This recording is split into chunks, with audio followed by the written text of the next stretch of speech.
Next है आपका cleansing action of soap, जो कि बहुत इंपॉर्टेंट है। इस पे क्वेश्चन जरूर आता है एग्जाम्स में। तो सबसे पहले देखिए, क्लींसिंग एक्शन को जानने से पहले आपको ये पता होना चाहिए कि सोप का स्ट्रक्चर कैसा होता है। देखिए, जो अभी हमने सोप पढ़ा है उसमें जो ऑर्गेनिक चैन होता है, जैसे आपका ये इस तरह से जिग जैग बना है, ये ऑर्गेनिक चैन होता है। यहाँ पर जो कॉर्नर आपको दिख रहे हैं, ठीक है, यहाँ सब जगह पर कार्बन है और उसकी बाकी जो वैलेंसी हैं वो हाइड्रोजन से बैलेंस है। तो ये हाइड्रोकार्बन पार्ट होता है, ठीक है। इसको हाइड्रोफोबिक पार्ट बोलते हैं। हाइड्रोफोबिक पार्ट का मतलब होता है कि ये ऐसा पार्ट है जो कि वाटर से रिपेल करता है, ठीक है। ऑयली लाइक होता है ये, तो वाटर से रिपेल होता है, वाटर से अट्रैक्ट नहीं होता है। तो इसको hydrophobic part, water repelling part या टेल ऑफ सोप बोलते हैं। टेल ऑफ मतलब होता है ये सोप मॉलिक्यूल की पूंछ होती है, ठीक है। दूसरा जो पार्ट है वो हाइड्रोफोबिक पार्ट होता है, हाइड्रोफिलिक होता है। हाइड्रोफिलिक का मतलब होता है वो वाटर मॉलिक्यूल्स को अट्रैक्ट करता है, यानी कि वाटर अट्रैक्टिंग पार्ट होता है, और इसको हम बोलते हैं head of soap. Head of soap का मतलब ये सोप का सिर होता है। ये जो यहाँ से यहाँ तक है, देखिए जो हमने सर्किल बनाया है और ये Na लिखा है, यहाँ पे प्लस लिखा है, माइनस लिखा है।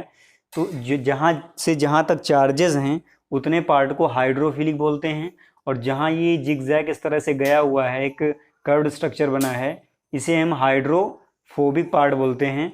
और ये नॉन आयनिक पार्ट भी बोला जाता है, और इन तीनों को कॉमनली आयनिक पार्ट भी बोलते हैं। तो इस चीज़ को बहुत अच्छे से ध्यान रखिएगा, तभी आप इसको कर पाएंगे। यहाँ पे मैंने मेंशन भी किया है, hydrophilic part of soap attracts water molecule, hydrophobic part of soap binds the grease, oil and dust particles. ये जो आपका हाइड्रोफोबिक पार्ट है, यही जो उसमें डर्टी सब्सटेंसेस होते हैं जिसको हम साफ़ कर रहे हैं सोप से या डिटर्जेंट से, उसको क्या करता है, बाइंड कर लेता है, उसको खींच के बाहर निकाल लेता है। तो देखते हैं यहाँ पे, जैसे एक ये हार्ड सरफेस है, इस पे हमने क्या किया, ये जो देख रहे हैं आप, ये ग्रीस लगा हुआ है, ठीक है। अब क्या होता है, सबसे पहले एक सोप मॉलिक्यूल आता है और इसको बाइंड करता है, देखिए इस तरह से।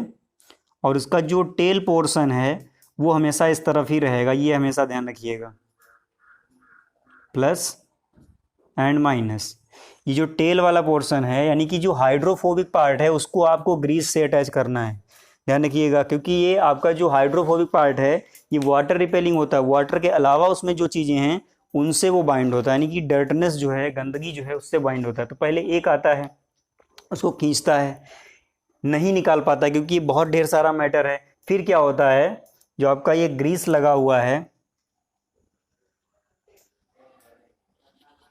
इसको फिर और भी आपके सोप मॉलिक्यूल्स आ जाते हैं सपोर्ट करने के लिए, ठीक है। यहाँ पर प्लस माइनस एक आया,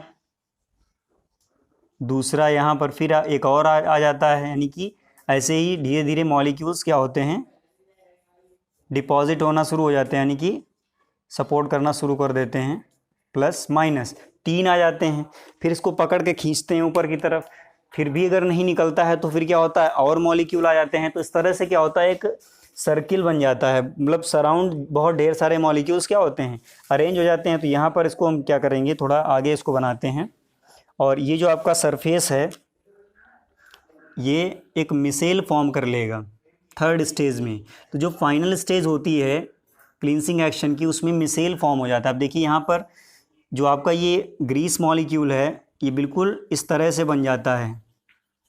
और ये इस तरह से बनने का इसका रीज़न ये है कि इसमें बहुत ढेर सारे सोप मॉलिक्यूल्स क्या होते हैं, आके इसको बाइंड कर लेते हैं, Na plus minus minus plus minus.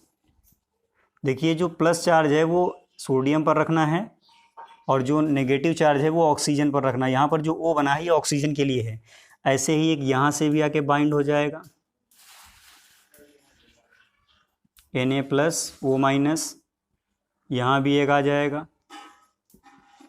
और जब बहुत ढेर सारे मॉलिक्यूल्स हो जाएंगे सपोर्ट में, एक यहाँ से बाइंड हो जाएगा,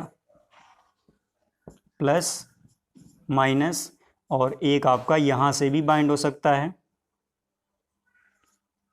तो इसमें मैंने तो बहुत कम ही दिखाए हैं, अप्रॉक्सीमेटली 100 जो मॉलिक्यूल्स हैं सोप के, वो क्या करते हैं, बनाते हैं मिसेल। तो यहाँ पर जब बहुत ढेर सारे मॉलिक्यूल्स अटैच हो जाते हैं तो इस ग्रीस पार्टिकल को क्या करते हैं, कैप्चर कर लेते हैं अपने अंदर, और इसको खींच के इस सरफेस से, ये जो हमने ब्लैक से दिखाया है, इस सरफेस से उसको सेपरेट कर देते हैं, अलग कर देते हैं। यहाँ पर और भी चाहे मॉलिक्यूल्स दिखा सकते हैं, क्योंकि इसमें 100 मॉलिक्यूल्स का होता है, हम यहाँ पे 100 का तो नहीं बना सकते, बट यहाँ पर उसको अंडरस्टैंड करने के लिए समझ लीजिए कैसे इसको करते हैं। ये जो आपका मिसेल बन गया है, ठीक है, यहाँ पर ये जो मॉलिक्यूल बना है, इस होल मॉलिक्यूल को हम क्या बोलते हैं, मिसेल बोलते हैं, ध्यान रखिएगा।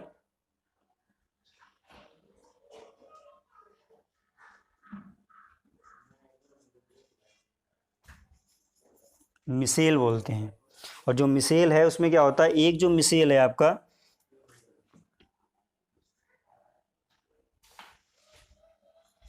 वो 100 मॉलिक्यूल जो हैं आपके सोप के वो रखता है।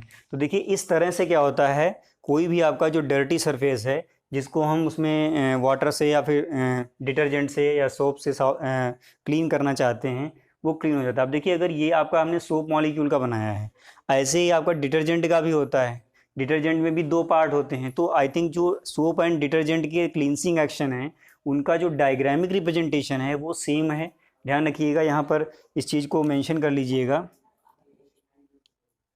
यहाँ पर ये क्या है, डर्टी सब्सटेंस, ठीक है, डर्टी सब्सटेंस है ये, और इस डर्टी सब्सटेंस को सोप मॉलिक्यूल्स ने क्या किया है, क्लीन कर दिया है।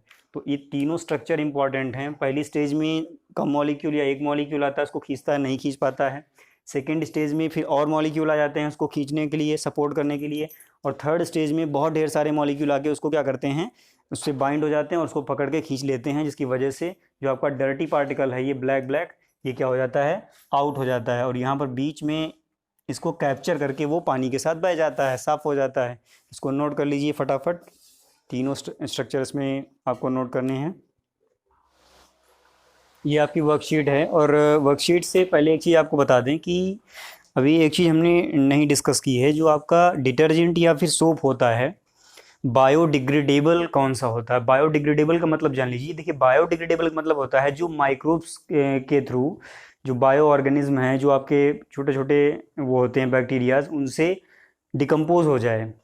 जो आपका सोप है वो डिकम्पोज होता है, बायोडिग्रेडेबल है कि नहीं, यानी कि जो नेचर है उसमें डिकम्पोज हो जाता है कि नहीं। जैसे आपका प्लास्टिक है, प्लास्टिक क्या है, नॉन बायोडिग्रेडेबल है, ठीक है, क्यों, क्योंकि वो टूटता ही नहीं है, डिकम्पोज नहीं होता है। ऐसे ही सोप्स या फिर डिटर्जेंट में से कौन सा बायोडिग्रेडेबल होता है, तो आपको बता दें, सोप्स आपके जो हैं बायोडिग्रेडेबल होते हैं, डिटर्जेंट्स बायोडिग्रेडेबल नहीं होते हैं, ध्यान रखिएगा। और इस मामले में सोप्स आपके ज़्यादा बेटर हैं डिटर्जेंट से, ठीक है।